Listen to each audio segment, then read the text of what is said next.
have a prepaid call from Ivan Kilgore, an inmate at the California State Prison, Solano, Vacaville, California. This call and your telephone number will be monitored and recorded. Gentlemen at Stony Brook, my name is Ivan Kilgore. I'm the incarcerated founder of the United Black Family Scholarship Foundation, and I'll be calling here in a minute on the phone to talk to you guys live about this magnificent event we're having today. We were doing a writing exercise at New Folsom, and they asked us to write a piece on what would you want to be remembered by or for, and what will be your legacy. And I started to realize that at that point, I desperately needed to do something to change that perception about who I was.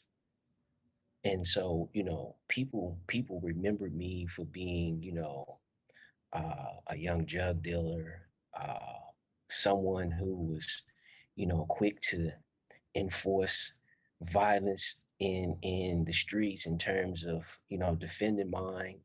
And I would just, I thought about all of that, right? And it just didn't sit well with me. Are you someone who life is just about getting up, going to work, and, paying your bills? Or are you someone that's here that's trying to affect change in some level, on some scale? It doesn't matter how big or how small. And how are people going to remember you for that? In what spaces and what times? It's just fascinating to me. I mean, he takes more risk than people I know who are getting paid handsomely to do social justice work out here in the world. I quickly realized in prison that if you try to stop living and just wait, life is what happens while you're doing that. Mm-hmm. And so to be successful in prison, you actually have to figure out how to live given your new reality. And it's part of what makes people who've been in prison so resilient. I don't think Black folks and brown folks and poor people ask for that as a way to become resilient. I would have preferred a gap year. When you cultivate the soil and you plant the seeds and you nourish those seeds, you produce what you need to sustain life. And when we think about our youth in these communities, what we're not doing is cultivating the soil around them. The soil is sterile, it's stagnated with blood and bullets.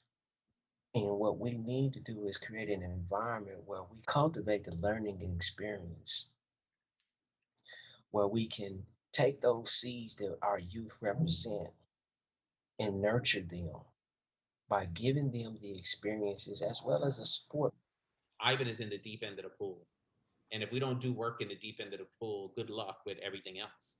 I mean, think about it. If we can make the case that someone like Ivan should be in leadership, if we can make the case that someone like Ivan shouldn't be in a cage, then everything else becomes low-hanging fruit. I can't help but think about the response these kids have when they learn that, oh, I'm actually working with somebody who's sitting in a prison cell, who's been in the cell for 20 years, serving a life sentence without the possibility of, oh my God, what is that like? And so, that creates a space where we can have very authentic conversations about what prison does to families, what prison does to individuals, how change can be affected through their efforts. I think we're in this whole state of vunja, to say, right, to where everybody is looking at Black marginalized worlds and the exceptions and looking for a wiser world. For me as a writer, I've spent the last 15 years basically honing in on the art and the accomplishments and things that I've been able to achieve. I must say, have changed my whole perspective. It's been very transformative, and we want to share a little bit of that with you guys today. It's somewhere between 300 and 400 incarcerated writers across the nation who have been submitting essays, poetry, manuscripts for various books, and we encourage the students there at Stony Brook to check out some of this material. We're currently building an archive to put this up, and let me tell you, the power and the reach of the messages that we've been putting together, we can only hope that they see the level of success that I've been able to achieve since doing this work myself. And you can always go online, check us out at our organizational website at UBFSF.org, and check out our profile on Handshake, which is the student website. and volunteermatch.org. Check us out. Talk to you guys soon.